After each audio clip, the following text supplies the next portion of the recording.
Yes, this is my first EP. Yeah, unbelievable. I'm a bit shocked by it because I'm used to doing lots more tracks on a production. But there's a story behind why I did an EP and why there's 5 songs. So I'll tell you about it. Well, the EP is called Time to Let It Go. And it was started in November 2016. And the catalyst of that was a visit from my great friend Duncan, who visited me here in Amsterdam. And Duncan was the lead guitarist from Eat the Sofa in the band we were in together, along with Jamie and Dee.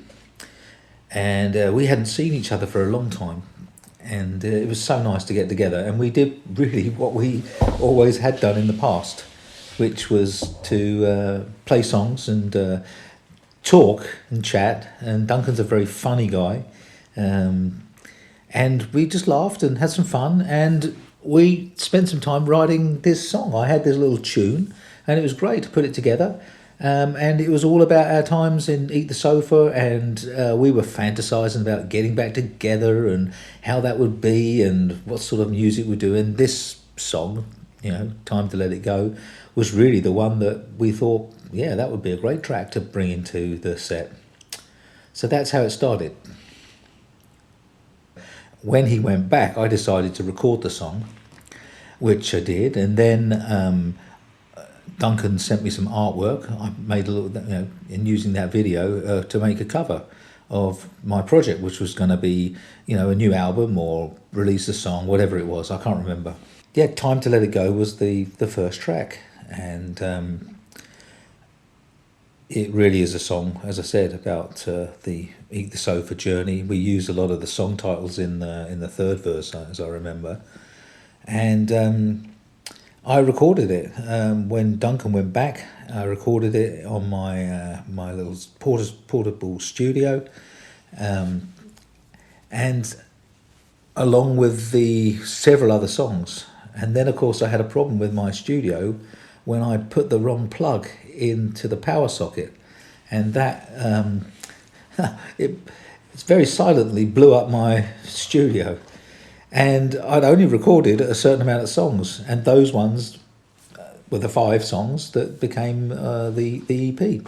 So they were accidental. I did wait for a long time to see whether I would record something that would fall in with these songs, but they kind of deserved to just be on their own, and that's why I ended up selecting an EP. Don't think about the time. Just lay back and surrender to all that was before. The days that have gone by. A little trip to take across the water. Hold me up so I can see the shore. It's time to let it go.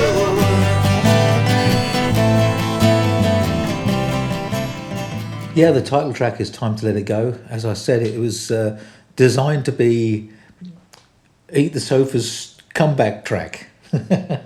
So, not that that's happened yet, but yeah, that was the dream. That was what Duncan and I, the energy we put into that. Come, but I'm too far gone. I'm in love with you. I can't get back no matter what I do. I know my heart feels what is true, and it don't believe a lie. I give to you what I can all day. I'll watch with pain as you walk away, and I hope each time that you choose to stay, 'cause I still believe in love. Do you? Yeah, you got the Time Traveller's Tales, which is a song inspired by a movie and also of my own life, of course. I think the movie was it was some guy coming from the past, and he had to meet up with this woman who hadn't yet realised that who she was and that kind of thing. Whereas this is really more. When you hear the song, you'll hear the lyrics. You know, long ago, going down the line, mysteries of forgotten times. I lost myself, and it's about remembering again who you are, and it's a nice love story. I think you'll enjoy it. Yes, track 3 is Where Did the Long Hot Summer Go? Another song that Duncan and I played a lot together.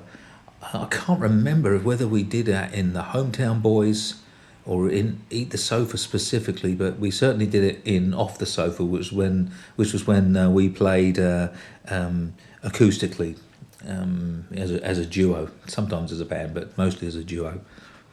Now, Where Did the Long Hot Summer Go? That's really about, it comes from about 1988. I was with my first love, and we were in a car together with some friends. We were in a convoy going down to a place called Littlehampton in the south of England, along the south coast there. And it was the last time that we all kind of spent that sort of free, sort of spirited day sort of together before we all kind of grew up, and certain people got married and had kids and things like that. And as I remember, there was about 6 or 7 cars going down to Littlehampton. One guy called Lance leaning out the window, he was at the head of the convoy, and they would be filming or then drop back and then overtake. And so it'd be fantastic to be able to get hold of that video. It'd be awesome.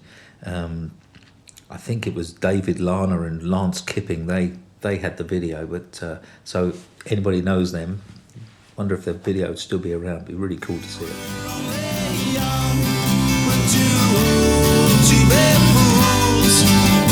Thought with plenty of time, we were just out of school,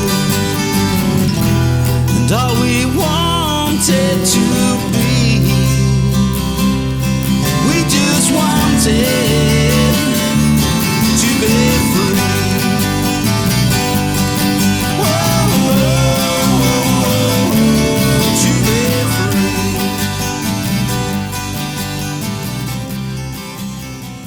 Burning Flames is the 4th song on the little EP. Burning Flames is a song I wrote whilst living as a poor musician at my brother's house, and with my girlfriend at the time, and she could sing, and I wrote a song that we could do together. And it's kind of set in the Canadian forests, you know, the sort of wilderness, Grizzly Adams kind of world, and we're in that song. We're camping out there and just being happy, being together, out being free in the wilderness and things like that. So that's Burning Flames. Yeah. And I see the stars in your eyes.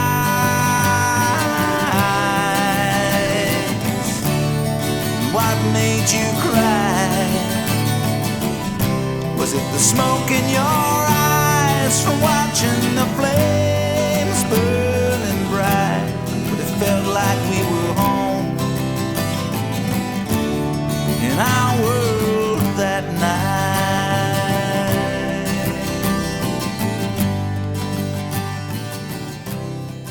The Sun Will Always Shine. It was Claire Noble's party. There was a whole gathering of us there, and at some stage one of her friends arrived.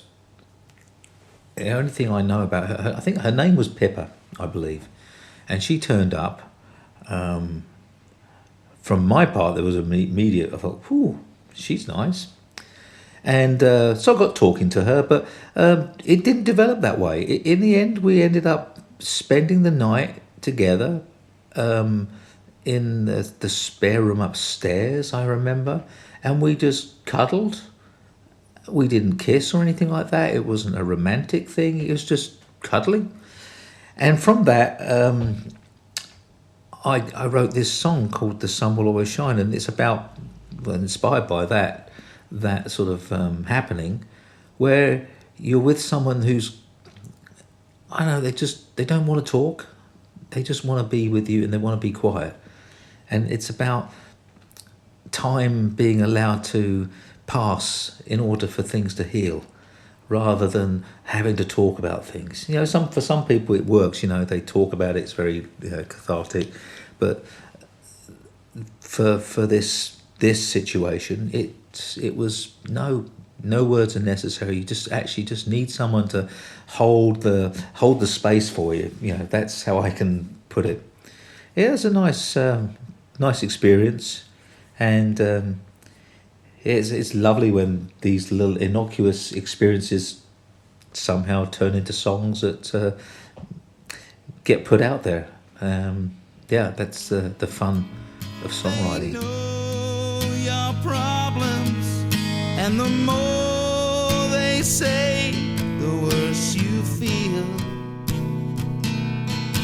So you search inside for something to believe in, and you know you'll feel better in time. For the oceans will keep on rolling, and the sun. Some songs you write and they are never heard again, you know, and then some others, they get selected, they're more favourable to record, or something happens with them. And so these 5 songs, they all kind of touch me in a way, and it's nice to have done them. It took ages. I mean, really, November 2016 to 2022. It's, you know, a good 5+ years for 5 songs. One song, 1 year. Yeah.